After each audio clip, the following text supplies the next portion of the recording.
here to observe the animals, to actually watch what animals do in the wild. And you only get to see a little snippet of their lives. You don't get to see the whole of it. And you only get to see a small minority of animals. So you don't get to see every animal every day. So you can't really sort of go and try and treat an animal for something, because at the end of the day, that's what the wild is about. They have to survive. They have to know how to survive, and if they're strong enough to survive, they're strong enough to pass on their genes to their offspring. And if they're not strong enough, they're not able to make it, then they're not supposed to pass their genes to their offspring. So it's a very difficult thing to get your head around, and obviously being an animal lover, it can. I think I'm going to go this one this time. It can be very, very difficult to see an animal.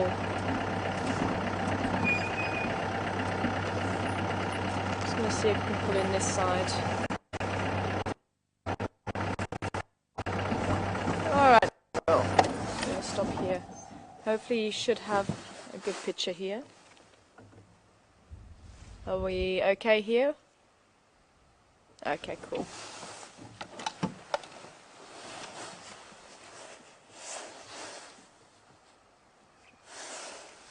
So as I say, there is a vet in Kruger, and especially for injuries to animals that are caused by humans.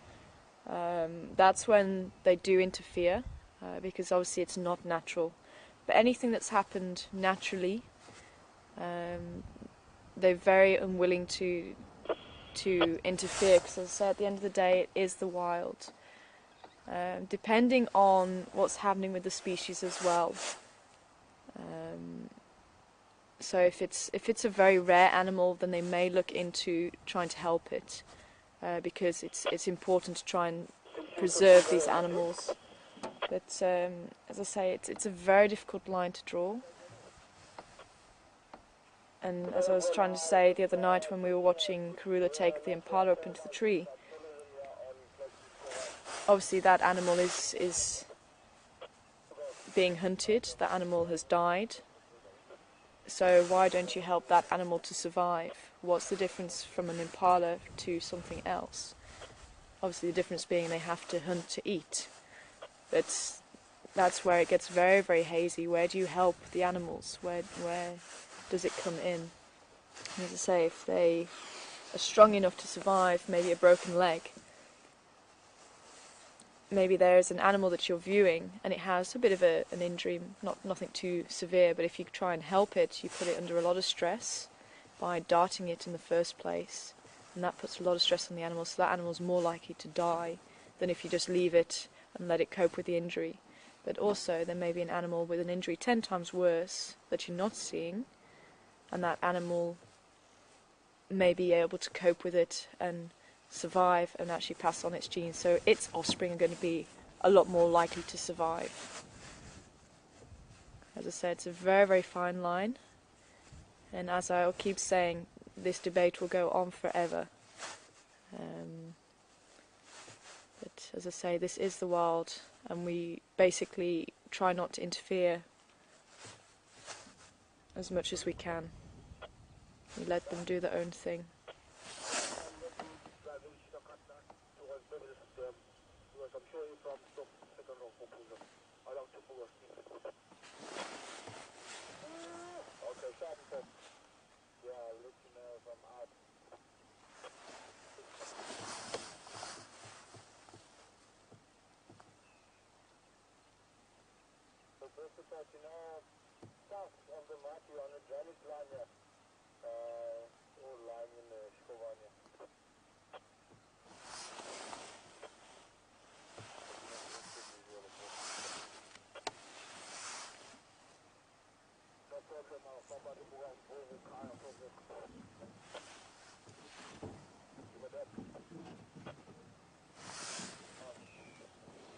Okay, I've got a question coming through.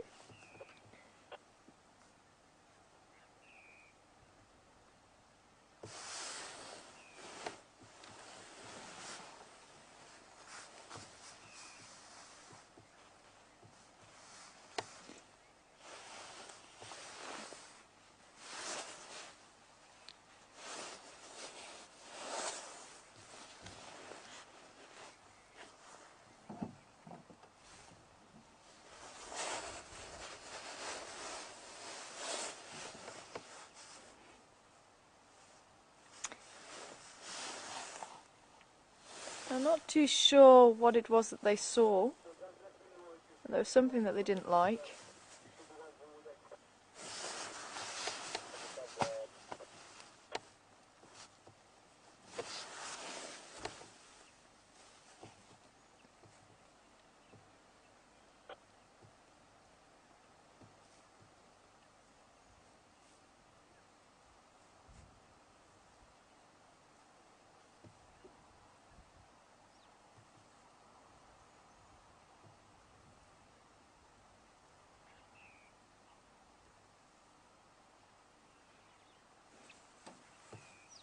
So I was just watching what it was they were doing. Now they've been disturbed, I think they're going to go and see if they can get to a sheltered spot.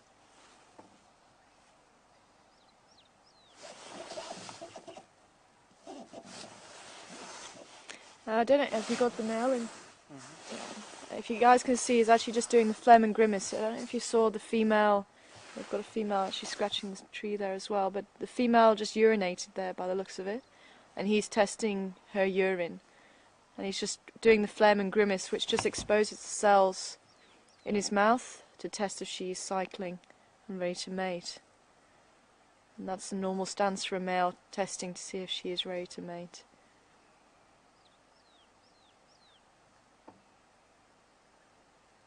Hence why when males start to do this, they'll start to be pushed out by their pride.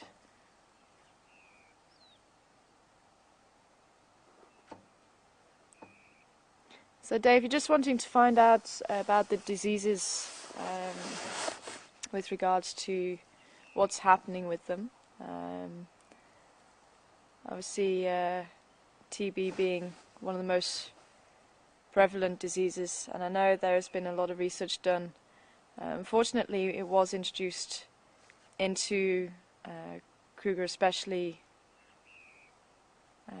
from humans, basically, from the cattle. And unfortunately, it has affected the animals. It actually got passed on to the buffalo, and then from the bovine TB, from the lions eating, they've picked it up. And unfortunately, it is affecting the lions. And unfortunately, you do find lions even down in this region who have been affected. That's one I think they will interfere with, because it is human caused. But other diseases that are here naturally, they won't interfere with that. But you're just asking, is it on the decrease or increase? It's a difficult one to say. I know there's been a lot of research being done, and I got sent through some papers to look at, which I haven't had a chance to yet. But as far as I'm aware, I don't think it's on a decrease, but I don't know if it's on an increase at the moment. I think it's possibly around the same, but to be honest, I'll have to try and see if I can do a bit more research on it. It looks like they're disappearing. I'm not going to follow them. I think they did get a bit of a fright from something, with that female being a little bit uneasy. I think we're just going to leave them. I'm going to leave the lions just to move off, because with that female being a little bit uneasy and they had a bit of a fright, I think I'm going to leave them to it. So we're just going to see if we can drive on, and I'll see if we can try and check on the other side of the dam.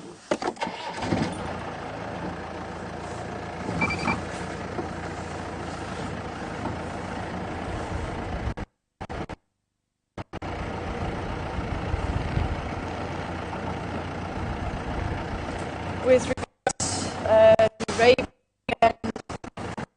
is a natural disease, but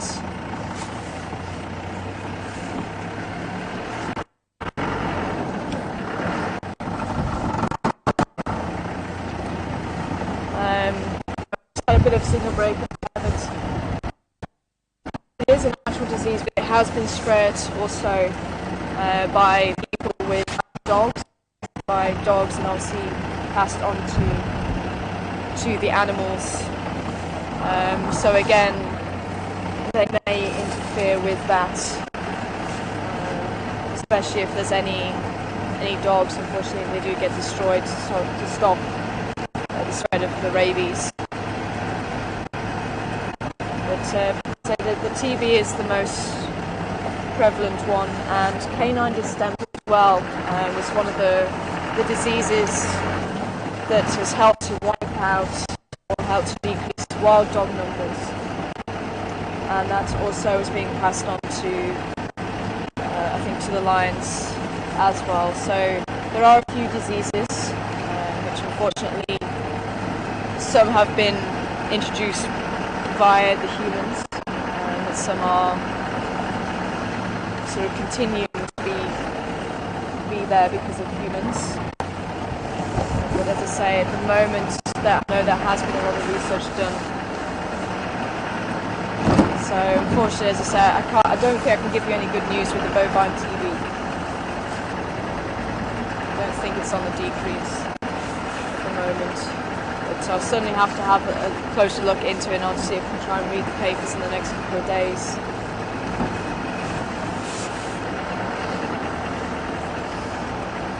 But from what I have seen, the lions in this area, they do seem to be quite healthy. Obviously there's that one female in the Styx Pride, but even looking at her the other day, I thought she, the one that had some mange, I actually thought she looked like she's grown some of her fur back, and I actually thought she looked a lot better than when I last saw her. I didn't get a good view of her, but just the part that I saw, she did look better, possibly because they'd eaten. And as I say, scabies can clear up depending on what species it is. It can clear up by itself. Scabies just being mites that cause irritations to the skin and where they've been scratching. So depending on the condition of the animal, they may be more susceptible to it.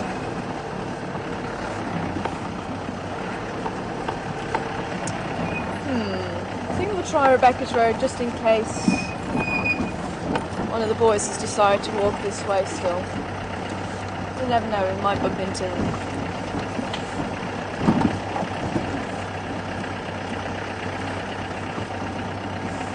Stations the Thringala Fampic north from Impala Plains, lost visual, leaving the lock unattended.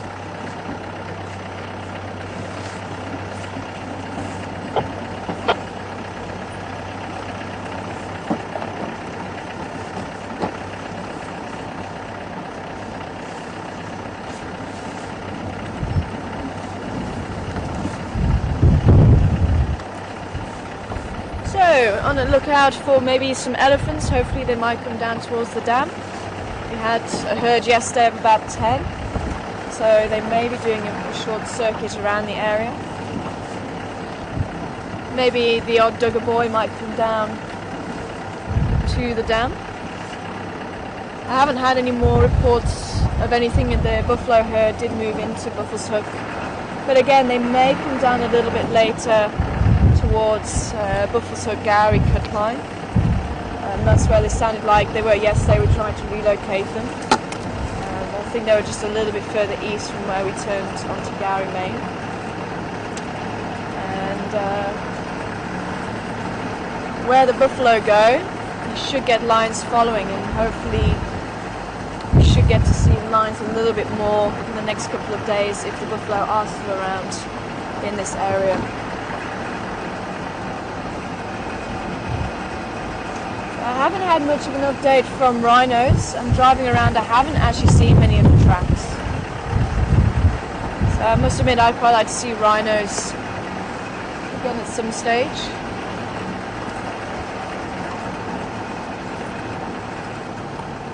And for those of you who are joining us, my name is Tara, and we have Herman on camera this morning with Caroline in Final Control. And if there's any questions you'd like to ask, you need to send them through to filecontrol@safari.tv. Now we've just left the 3 lions who we found tracks of this morning. We're busy driving along Rebecca's Road, maybe seeing if we can bump into the leopard which we lost here in the drainage line somewhere. I'm not too sure what he was doing, where he was going, but just see if we can maybe pick up some tracks from him again. I think he was probably finding a sheltered spot because this wind has really started to pick up now. So I think along with the lions, I think they've gone to find a sheltered spot out of the wind. So cats don't really like the wind. I think if you ever have a pet cat, you see their reaction to heavy wind. They don't like it very much, with the wind swirling around the ears, lifting up the fur. Obviously find it quite uncomfortable. And also most of the animals don't like it either, just because they can't pick up the scents from other animals. They can't get a true direction. Also the wind swirling around the ears, it gets very difficult to hear. So you get to see the animals acting a lot more unsettled than usual.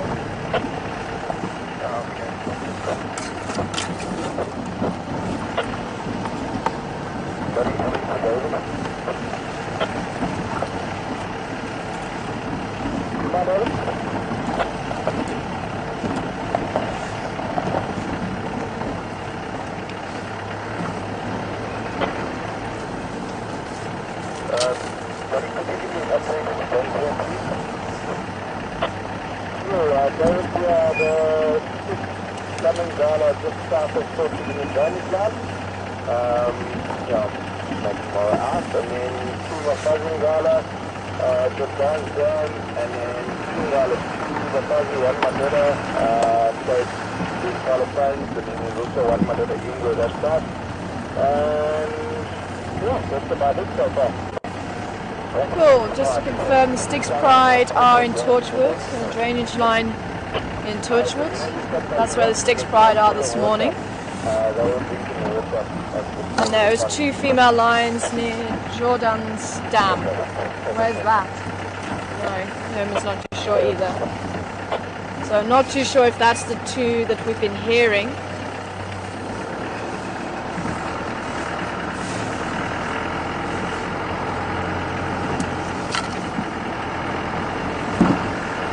See if it's to the west of where we were. So that makes sense if it's the two females. So we certainly heard at least one calling. Africa heard around 6 o'clock this morning 2 calling, so possibly the same individuals.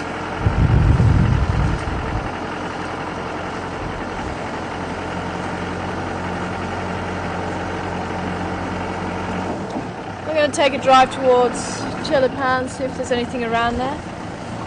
Nothing coming out from the leopard.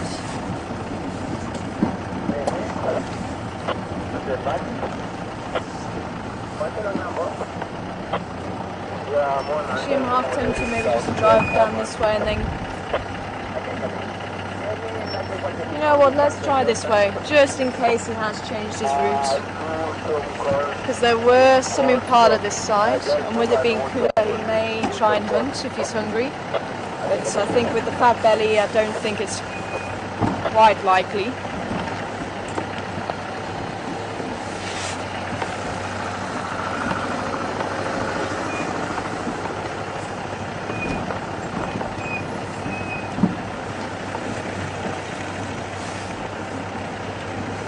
Hey Joanne, good morning to you. And I'd just like to know, where's the map that I've been talking about? Go on to the Ning website. I wonder if Caroline can just remind me the proper website address. When you go into the website, it actually has a pull down menu, or several pull down menus, and it actually has map of, or just says map, I think it is, on the one of the pull down menus, and if you click on that it will actually show you the map that we use. If I can maybe show you, like that. That is our map. So you should find it on the pull down menu. If Caroline can maybe just give me the, it's under resources and it's called Juma Map.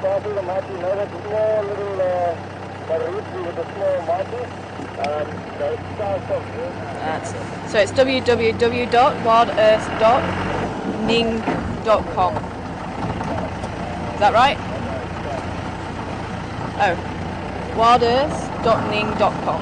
So if you go to that website, you go to resources and you find reserve map. And you'll be able to find that map there. And that's the map that we use Chelapan isn't marked on it, which confused me for a good week and a half that I was driving around, and I couldn't understand why I was getting myself so confused and why I couldn't understand the road system. And once I realised what was going on, it kind of all fell into place, which was very nice.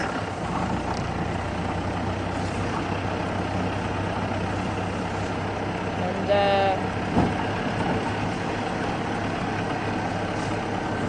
if you follow Weaver's Nest down, it's the first turning on the left. And that is the Chelapan Road, and Chelapan is at the junction with Twin Dams. Say it was one of those things I just could not get my head around why I wasn't working out where I was going. But now I'm pretty much there with the roads. I think there's probably one or two corners that I still need to look at the map for.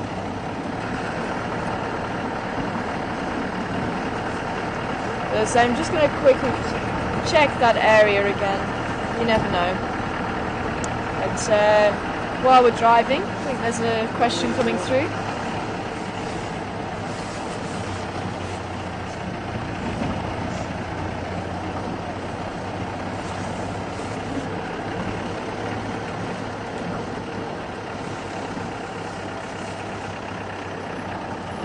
Hey Stephen, you'd just like to know, is there going to be any stage where we get more towers and see if we can basically increase the area that we traverse in? Well, Stephen, I surely hope so. I'm just going to clean up this here. I don't want to leave anything here. Nice.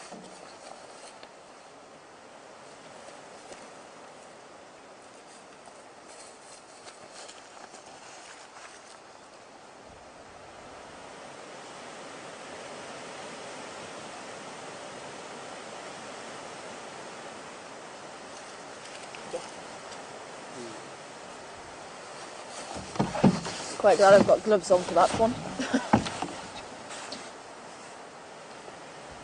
Where there's humans, there is rubbish. Sad it goes hand in hand. Nuh-uh. I picked it up. Sorry, whoever's saying not cool. He wants me to put it in front with me. I've got enough down here.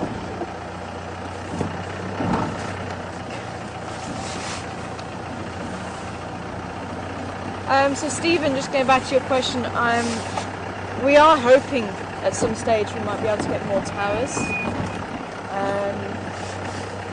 I'm trying to increase our signal range. It would be quite fun to obviously be able to go further and have a few more sightings open to us. But it's quite amazing, even on the 1,000 hectares that we traverse, or just under, it's amazing what we still get a chance to see here. And sometimes I think it actually works quite well. If we do get a sighting and there's a few of the sightings elsewhere, we're able to stay with the sighting. And I know some people are asking why we stay so long with animals sometimes, especially if they're not doing anything. But that is the beauty of being able to observe them. Because you don't know what's going to happen, and with this being 100% live, you really don't know what's going to happen. So you kind of have to watch them and just try and get a feel for if there's going to be something that's going to happen. And quite often, if you're willing even to sit with flat cats or flat animals, sometimes an animal can come through and the whole thing gets shaken up. And those flat cats suddenly become very alert cats. And you actually get in on the action. I thought I saw a leopard body, but it's rocks. Okay. Oh, there. Yellow-billed hornbill. Okay, so this is the area where we left the leopard. I'm actually quite amazed that that hornbill can sit on that branch in this heavy wind and still preen itself. That's actually quite amazing.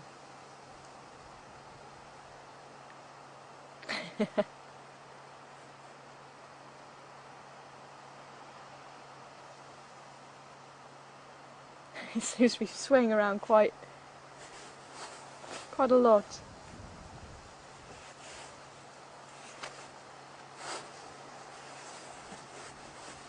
So yeah, as I say, it's a lot to do with patience. And there's a fork-tailed drongo coming in.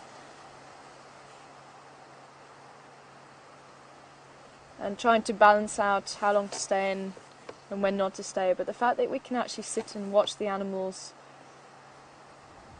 you actually get to understand them a lot more, and you understand even their personalities.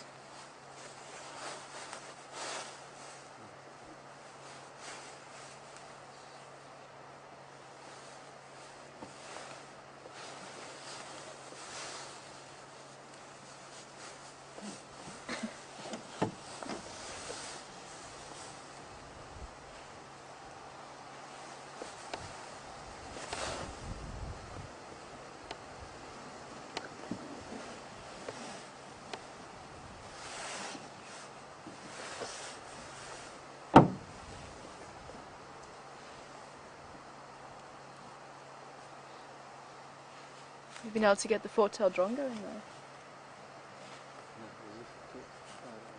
Oh, no. No worries. Yeah, I think the leopard's gone to find somewhere sheltered. I can't see any sign of him. There's no tracks coming out. I think he's still here in the drainage line. We might have a better chance later on.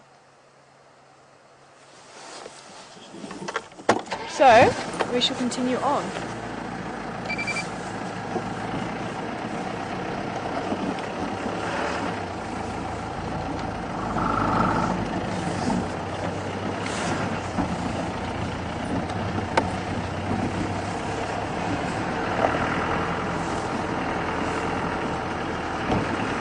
Turn around and she's saying that calm now. Down to the dam. We'll still see if we can go down towards Chelapan.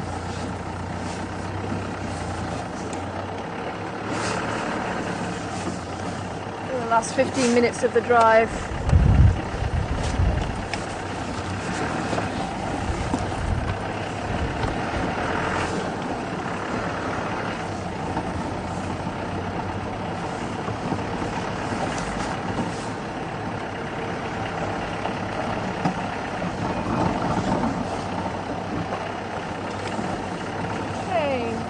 Deb, I'd just like to know what these small wooden structures are for. What we're driving past, and I think you're just meaning the little pump house. I've actually driven past it a couple of times this morning, and we're going to drive past it again to get to Chelapan. Actually, no, we'll take Twin Dams Road. But it's just the housing for the pump. Pump the water for the lodge. If I understand it right, it is for the lodge, hey?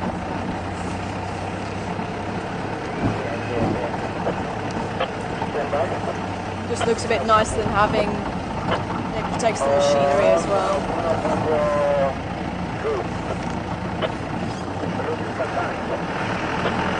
No elephants have been spotted this morning.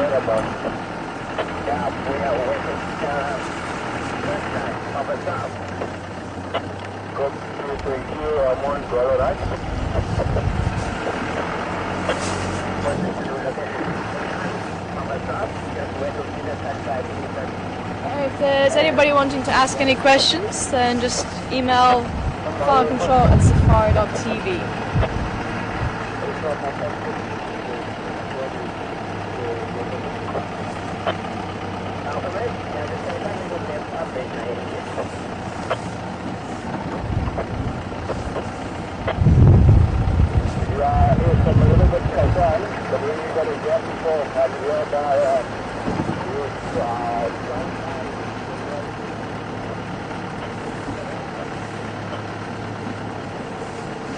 So the impala and the wildebeest still look quite relaxed. I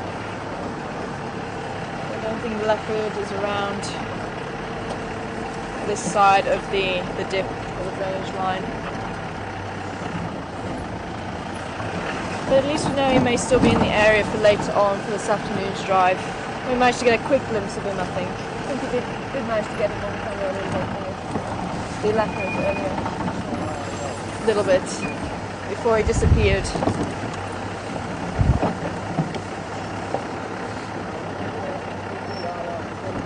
south of this one, with our horn, with our rock, with our horn. You can see our different tracks. That's the horn.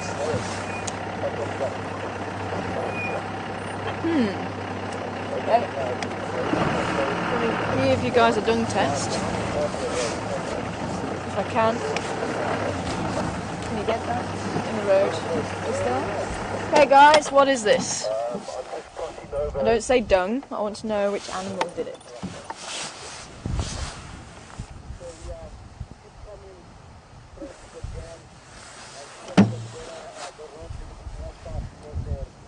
See who the first one is. It's actually quite fresh as well. See all the flies around it.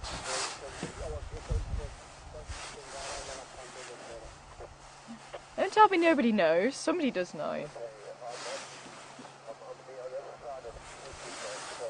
What's that? Hey! The Mighty Bush. Brian Wood. Broza. Thank you very much. Alright. Buffalo. Obviously it looks just like a cow pad, because they are basically like a cow. So that's why you don't see much in the way of any segments or anything like that. If it is dry, then you can often find, I don't know if everywhere has it, but Terry's chocolate oranges. I've never seen them over here. Do we have? We don't have them. Terry's chocolate oranges, people from the UK will understand them. I don't know if they're in America or not, but they basically a sweet that we have over in the UK. It's a chocolate orange, and it has little segments just like you'd have an orange, and it always reminds me of that because they always fit together quite nicely. So yeah, that's the if it dries, then that's what you'll find in the buffalo dung, but otherwise just like a cow pat. Very, very wet because they do depend on water. They do drink water every day, and so they do need water a lot, so it's very, very wet usually. But we've also got some very clear buffalo tracks there. So I'm going to head down, maybe see if we can see him. But otherwise he may be making his way to the dam as we speak. So, when we leave you guys after the drive, when we put back to the dam, you might be able to sit and watch him.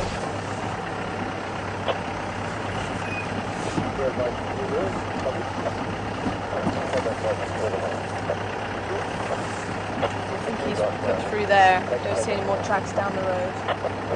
He's using a game path to put him through the bush.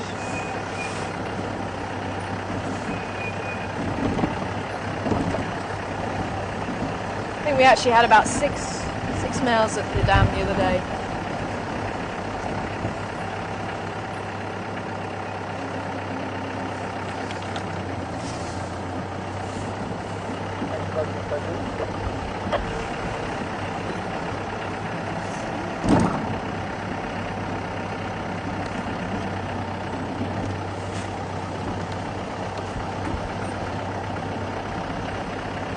Sounds like the guests are going back to the lodge, so I don't think we'll be able to go right up to the dam.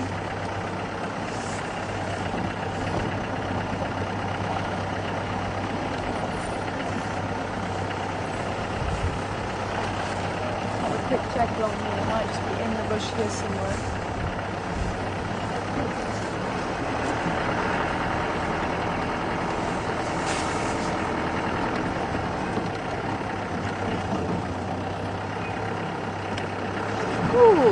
Speaking of rhino, nope, hippo. Thought there was two rhinos walking very closely, and I just saw that there was actually the poor toes. I was going to get very excited. I was going to turn around and try and go to tell him. It was the hippos looking for food last night. They walk their feet side by side rather than one behind the other.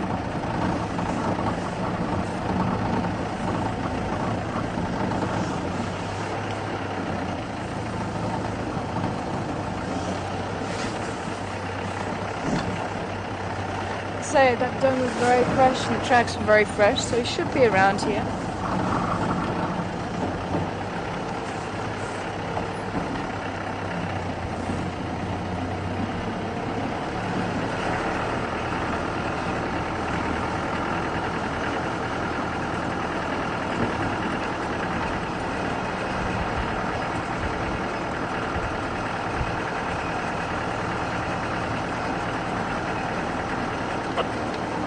might still be making his way through the bush.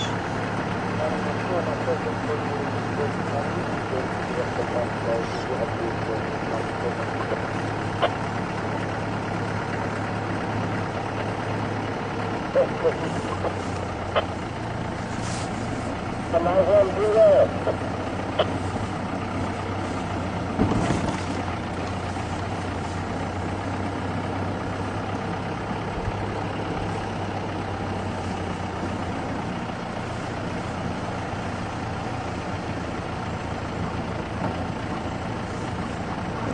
We're still in the thick bush at the moment. Let's certainly tune in if you want to see the buffalo.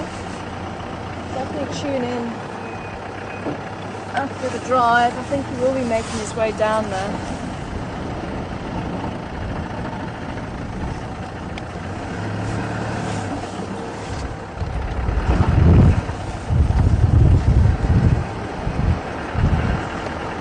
He hasn't come out this side yet. There's no his tracks crossing the road here.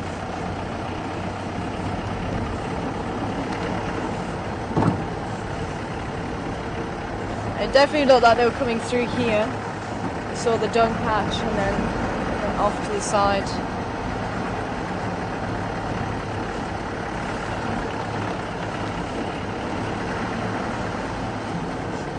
I can smell him. Yeah, she's still somebody east. I'm moving for what you get up. Close to the fire on across the road. I think I'm in. Yeah, close to the fire, guys. 5 minutes. Moving forward. So, through the overlap. Bong, bong, bong, bong, bong.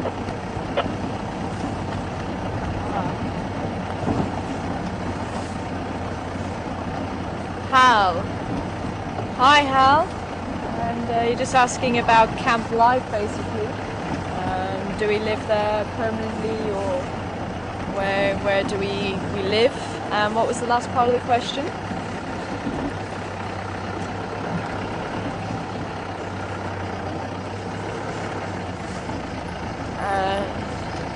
And what do we call home? I'm a bit fickle when it comes to calling places home, I must admit. Because home is where I am. I've got a few homes. I usually say I'm going home, so even when I'm on holiday, wherever I am staying at the time, so wherever my rump rests, I say I'm going home, going back to the apartment or whatever if I'm on holiday. But home, real home, I've got two. This is home. And the UK is home where my family is. But, for me, this is home. I don't have another residence here. Some of the other crew do have homes that they go to when they're not here. But for me, as I say, my 6 weeks here, that's my permanent residence. And then I'll move around. I'll go and visit friends on leave or go on holiday.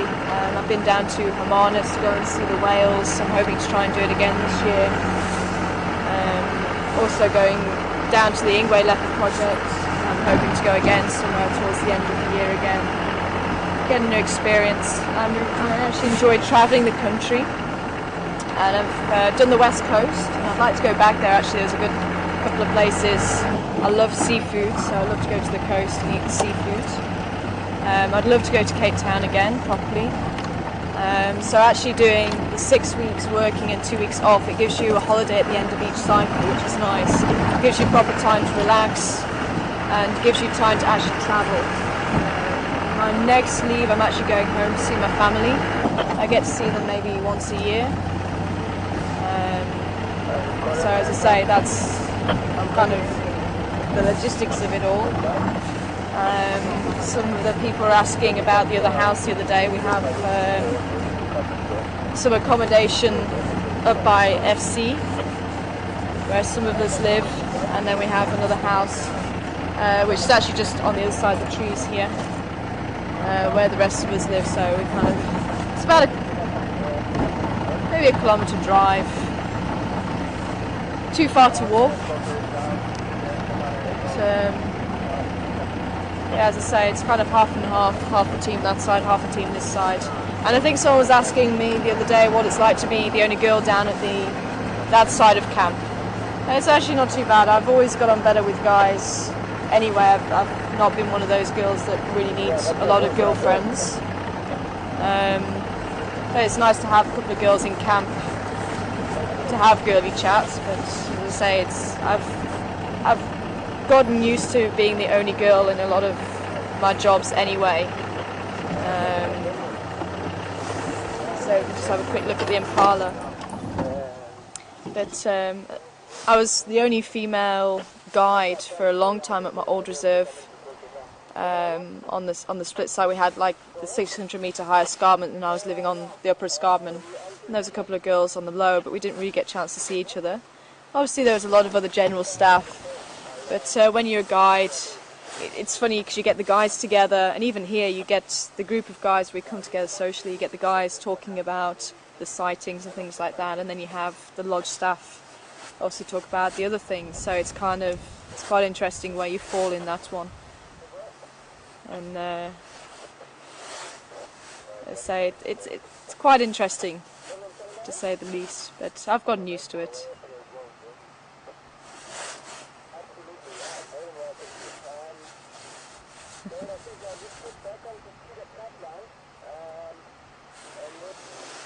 Okay guys, I thought it would just be quite nice just to end with the wildebeest and the Impala since we opened with them. But hopefully you guys are going to be able to join us this afternoon, maybe see if we can catch up with the leopard again. But it was nice to see those lions. I've not seen those lions before. So thank you very much to everybody for the IDs of the lions and all the questions this morning. As I say, I'll definitely try and get back to you on some of the answers, and I'll definitely try and read those papers when I can.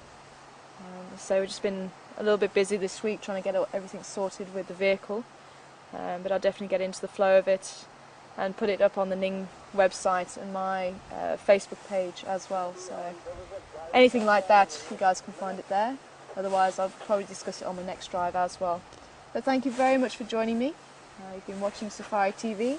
For myself and the rest of the crew here this morning, take care, have a great day or a great night, and we'll see you again. Goodbye.